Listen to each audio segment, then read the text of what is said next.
Don Winslow of the Navy continued. Japan's desire for world dominations, but his musings were ignored or written off. On another occasion, he added, unless selfishness, greed, and intolerance, living by the code of I, me, and mine, are destroyed and replaced by mutual understanding, faith, and fraternal helpfulness, there will continue to be wars, and America must be prepared for any eventuality. He claimed he saw the comic strip as a better way to get his message across. Besides its entertainment value, the illustrated story, or so-called comic strip, can serve as a medium for distributing messages of vital importance to all of us, Martinek said. All of this, in one mix or another, led directly to the birth of Don Winslow, tall, stalwart, handsome, all-American, moral, strong, intelligent. In other words, perfect in every way.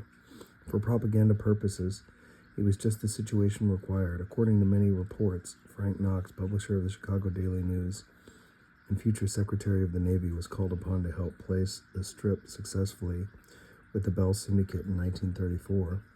Don Winslow of the Navy wasn't just a military adventure strip, though. In fact, Don had spent much of his time in the newspapers chasing down a pulp-style supervillain called the Scorpion, who was, of course, out to take over the world.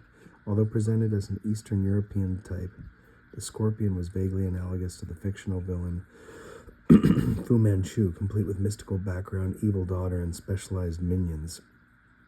In a 1954 lecture, Winslow's creator said, "I learned that any good comic strip has to have a hero, a heroine, a foil, and a villain. We created all four. For the villain, we chose the name the Scorpion. We thought that seemed to signify evil."